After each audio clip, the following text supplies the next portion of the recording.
नमस्कार दोस्तों, स्वागत है आप सभी का हमारे इस चैनल गरुड़ धर्मार्थ पर। दोस्तों, अगर आप भी अपनी लाइफ में कुछ नया सीखने की चाह रखते हैं तो इस चैनल को अभी सब्सक्राइब कर लें। दोस्तों, ब्रह्मा वैवर्त पुराण में भगवान श्री कृष्ण ने नारद जी को तुलसी के एक बहुत ही रहस्यमय मंत्र के बारे में बताया है।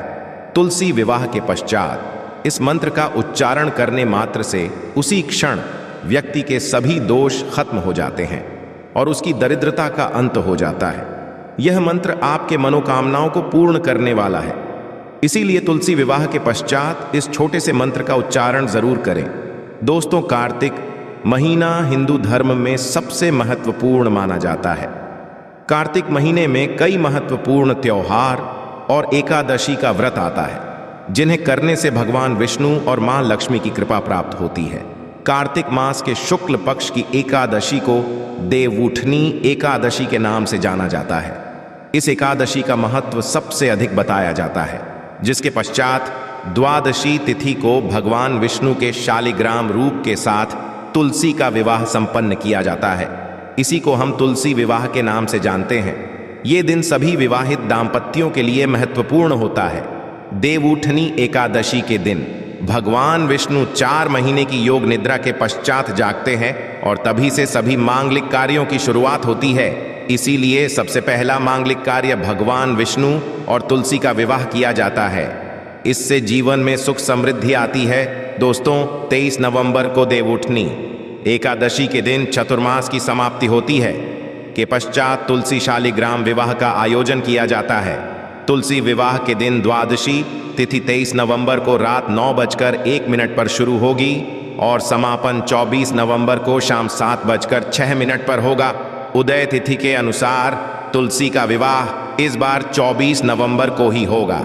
आज के इस वीडियो में हम आपको बताने जा रहे हैं तुलसी विवाह करने की सही विधि, तुलसी विवाह के दिन कौन से कार्य नहीं करने चाहिए और जानेंगे तुलसी के पौधे में कौन कौन सी चीज बांधनी चाहिए और तुलसी माँ का वह मंत्र जो मनोकामनाओं की पूर्ति करने वाला है। दोस्तों, ब्रह्म वैवर्त पुराण में वर्णित प्रसंग के अनुसार एक बार नारद जी ने भगवान श्री कृष्ण से पूछा, हे प्रभु, तुलसी भगवान नारायण की प्रिय है, इसीलिए परम पवित्र है, वह संपूर्ण जगत में पूजनीय है, परंतु इनकी पूजा कब करनी चाहिए, तुलसी जी का विवाह कैसे करना चाहिए तथा किस मंत्र का उच्चारण करने से ये देवी प्रसन्न होती है। इस प्रकार से नारद जी द्वारा पूछे जाने पर भगवान श्री कृष्ण ने उन्हें तुलसी पूजन तथा तुलसी विवाह के संबंध महत्वपूर्ण ज्ञान दिया है, जो आप सभी को जरूर जाना चाहिए। भगवान श्री कृष्ण कहते हैं, जिस घर की स्त्री नित्य तुलसी का पूजन करती है और उसे जल अर्पण करती है, उसके घर से दुख दरिद्रता कोसों दूर रहती है। उसके घर में सदैव ही देवी लक्ष्मी का वास रहेगा। जो लोग कार्तिक मास में तुलसी का विवाह संपन्न करते हैं, उनकी दरिद्रता का नाश होता है। जो मनुष्य कार्तिक महीने में श्री हरि विष्णु को तुलसी पत्र अर्पण करता है, वह 10,000 गायों के दान का पुण्य प्राप्त करता है। तुलसी के पूजन, जिसे पत्नी ना हो उसे पत्नी मिल जाती है, जिसे संतान ना हो वो पुरुष पुत्रवान बन जाता है, रोगी रोग मुक्त हो जाता है और भयभीत मनुष्य निर्भय हो जाता है एवं पापी भी सभी पापों से मुक्त हो जाता है। कार्तिक मास में तुलसी का शालिग्राम के साथ विवाह करने पर दंपति जीवन में सुख शांति आती है। शास्त्रों के अनुसार तुलसी महालक्ष्मी के अवतार है, वहीं शालिग्राम को भगवान विष्णु का रूप माना जाता है। तुलसी का विवाह करते समय में बताई गई विधि का ही पालन करना चाहिए, तभी यह विवाह संपन्न होता है। इससे घर में मां लक्ष्मी और भगवान विष्णु का चिरकाल तक वास रहता है। सबसे पहले जानते हैं तुलसी विवाह के दिन कौन से कार्य नहीं करने चाहिए। सबसे पहली बात है कि तुलसी विवाह के दिन घर को पूरी तरह से साफ और स्वच्छ रखें। घर में किसी भी प्रकार की गंदगी ना हो। तुलसी के पौधे के पास स्वच्छता रखें और रंगोली बनाकर उसे अच्छे से सजाए। यदि कोई महिला मासिक धर्म से है तो वह पूजा ना करें। पुरुषों को तुलसी पूजा के दिन किसी भी प्रकार का नशा नहीं करना चाहिए और मांस मदिरा सेवन से बचना चाहिए। नशे की हालत में तुलसी के पौधे के पास भूल से भी ना जाए, इससे तुलसी नाराज हो जाती है। यह एक अत्यंत पवित्र पौधा है। ऐसी तामसिक अवस्था में तुलसी के पास जाना पाप माना गया है। तुलसी विवाह के दिन पति पत्नी शारीरिक संबंध स्थापित ना करें। यदि ऐसा कोई अपवित्र कार्य किया है तो स्नान करके ही पवित्र होकर तुलसी का संपन्न करें। बिना स्नान किए तुलसी के पौधे के पास ना जाए और भूल से भी बिना नहाए तुलसी के पौधे को स्पर्श ना करें। इस दिन तुलसी के पत्ते ना तोड़े।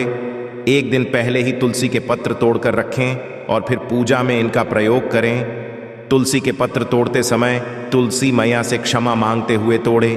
तुलसी विवाह के दौरान मन में किसी भी प्रकार के बुरे विचार न आने दें।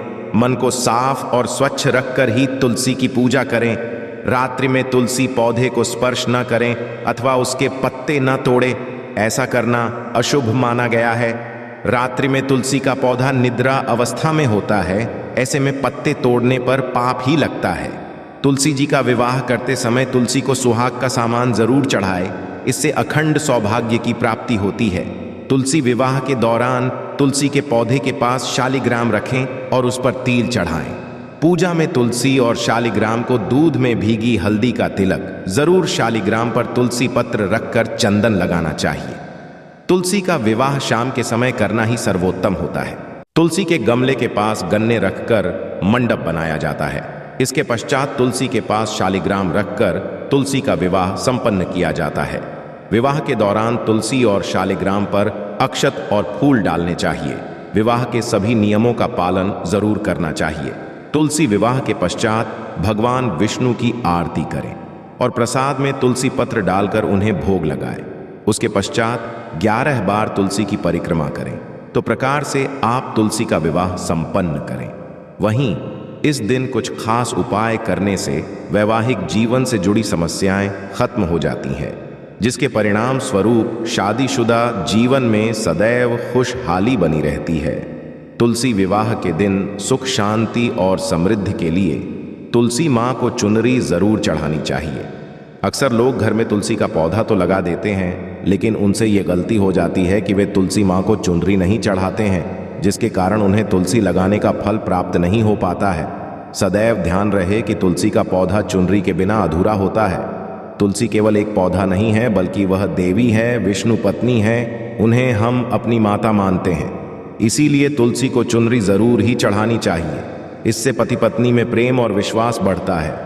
घर में रहने वाली महिलाएं सदा सुहागिन और सौभाग्यशाली रहती हैं। लेकिन तुलसी को चुनरी चढ़ाते समय आपको यह बात ध्यान में रखनी चाहिए कि आप तुलसी को लाल रंग की चुनरी ना चढ़ाएं। लाल रंग का संबंध मंगल ग्रह से होता है और भूत ग्रह तुलसी से संबंधित होता है। मंगल और ग्रह मित्र नहीं है, के अनुकूल शुक्र ग्रह और शनि है। इसीलिए तुलसी पर लाल चुनरी कभी नहीं चढ़ानी चाहिए। आप तुलसी पर हरे रंग की, पीले रंग की अथवा नीले रंग की चुनरी चढ़ा सकते हैं, लेकिन कई लोग पुरानी फटी हुई चुनरी तुलसी पर बांध देते हैं। ऐसा करना भी अशुभ होगा। तुलसी पर नई चुनरी ही बांधनी चाहिए।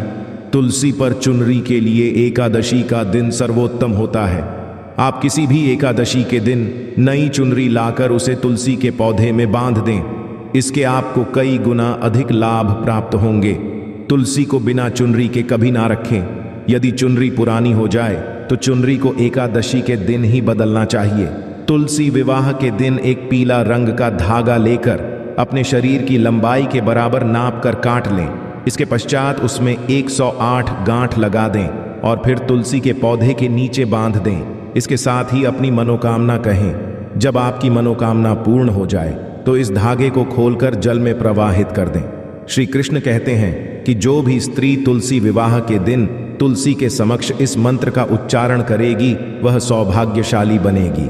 जो भी पुरुष तुलसी के सामने इस मंत्र का उच्चारण करेगा उसे अक्षय धन की प्राप्ति होगी। तुलसी का यह मंत्र राज कल्पतरु है।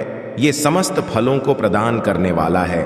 जो भी तुलसी सामने इस मंत्र का उच्चारण करेगा उसे संपूर्ण सिद्धियां प्राप्त होंगी।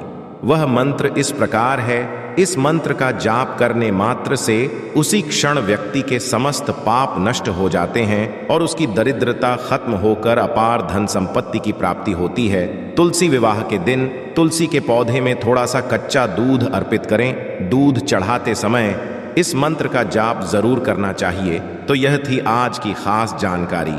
आशा है कि आज की इस प्रस्तुति में बताई गई जानकारी आपको अच्छे से समझ आ गई होगी। वीडियो अच्छा लगा हो तो एक लाइक जरूर कर दें। धन्यवाद वीडियो के अंत तक बने रहने के लिए।